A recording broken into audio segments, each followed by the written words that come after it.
Roger, liftoff and the clock has started. At 9:34 a.m., May 5th, 1961, astronaut Alan Shepard was launched on a 302-mile suborbital mission down the Atlantic Missile Range. 2 minutes later, his space capsule, which had been launched by a Redstone 3, developing 78,000 pounds of thrust, was traveling 116.5 miles above the Earth's surface at 5,306 miles per hour. Astronaut Shepard describes the view on this historic flight. On the periscope, what a beautiful view. Cloud cover over Florida, 3 to 4 tenths near the eastern coast. Obscures up through Hatteras. You can see Okeechobee. Identify Andros Island.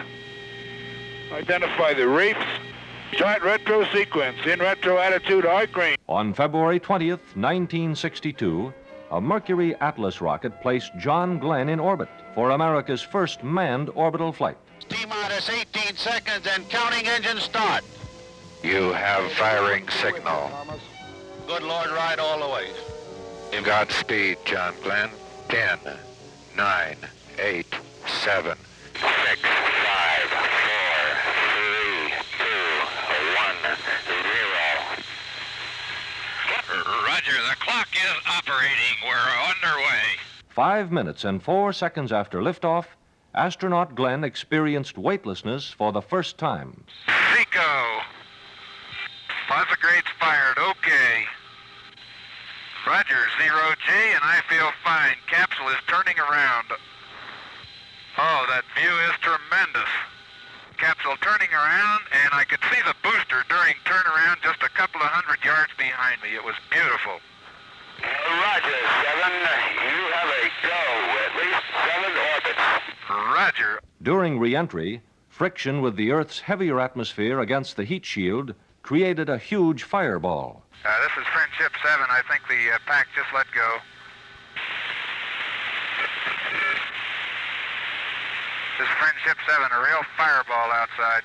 A Titan rocket put Gemini astronauts James A. McDivitt and Edward H. White in orbit on June 3rd, 1965. The Gemini flight series for 2 men was designed to further test man's acceptance of the hostile environment of outer space and to perfect and refine the techniques necessary for the lunar mission. Before their return 4 days later, astronaut White made his famous walk in space 120 miles above the Earth's surface. Flight director's got to say. The flight director says get back in. This is Jim. What, got any message for us? Jimmy 4, get back in. Okay. I don't know, we're coming over the west end. They want you to come back in now. Roger, we've been trying to talk to you for a while here.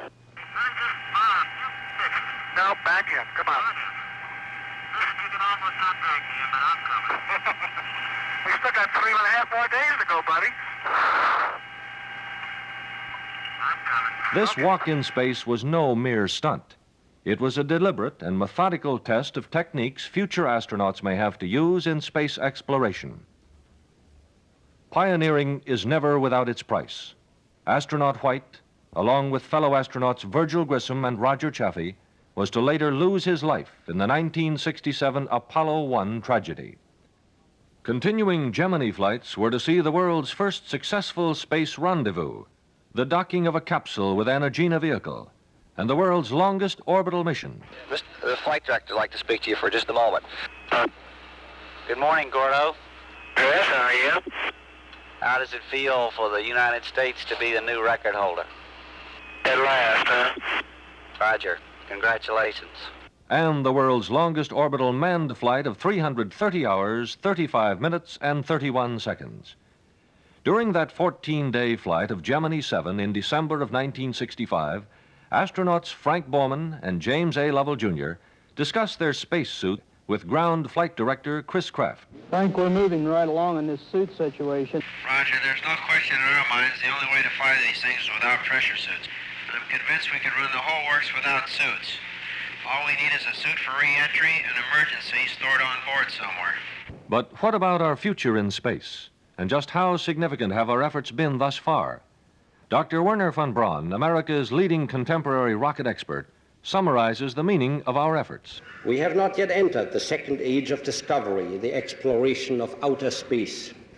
We are still in the harbor. We are still building and checking out the seaworthiness of our craft. We are still learning the things we need to know about the new medium through which we shall have to travel. The Mercury astronauts were not the explorers. The Mercury astronauts were the test pilots, but they did not leave the harbor of Mother Earth. But we do stand on the threshold of the second age of discovery. When the craft is ready and the oceans of space are calm, because we have learned the new medium and have prepared to sail on it, the new explorers will venture forth. The space age Columbus and Magellan are presently unknown, but they are sitting somewhere today in a public schoolhouse preparing for an adventure that exceeds the wildest daydream which today distracts them from their books.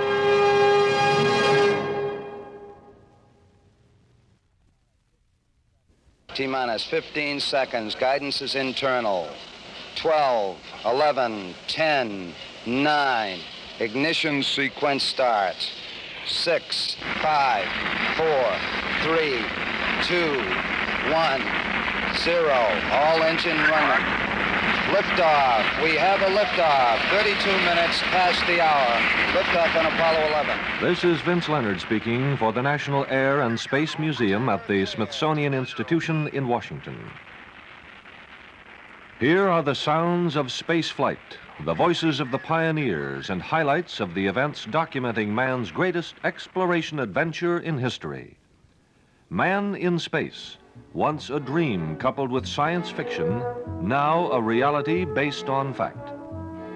The majority of all space technology is a product of the 20th century.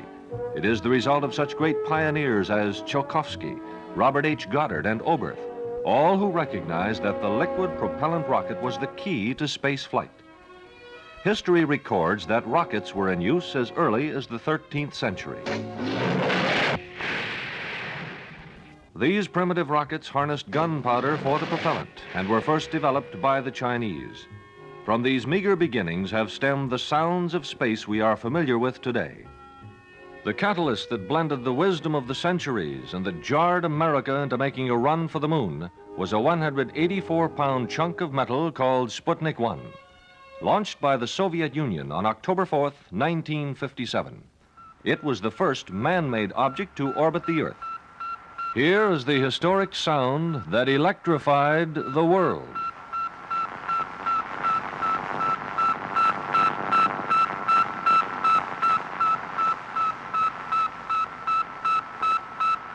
A little over 4 months later, on January 31st, 1958, an Army Jupiter C rocket developing 83,000 pounds of thrust carried Explorer 1, America's first successful satellite into Earth orbit.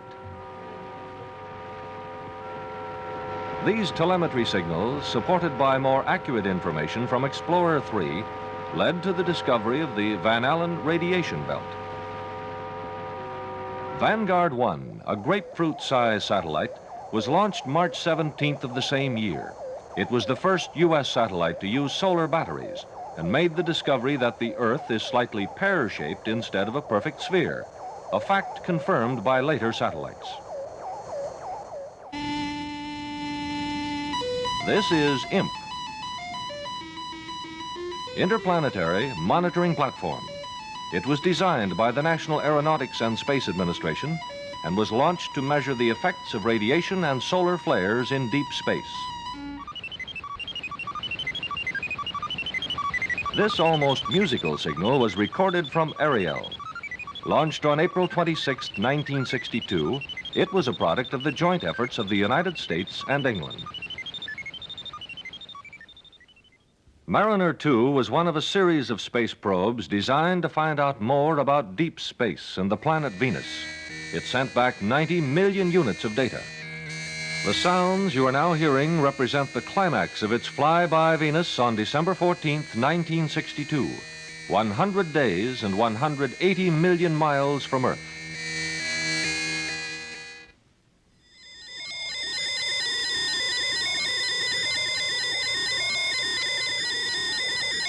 This signal is from Alouette.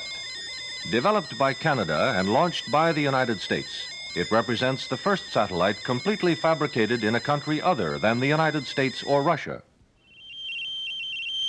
The sounds of Telstar, the initial step in establishing a worldwide communications network. Developed by American Telephone and Telegraph and launched by NASA, the two Telstar satellites were launched on July 10th, 1962 and May 7th of the following year. The world's first synchronous communications satellite was named SYNCOM. Since its orbiting speed is the same as the Earth's rotational speed, it hovers in one place above the Earth, thereby greatly facilitating the transmission relay of radio, television, and telephone signals.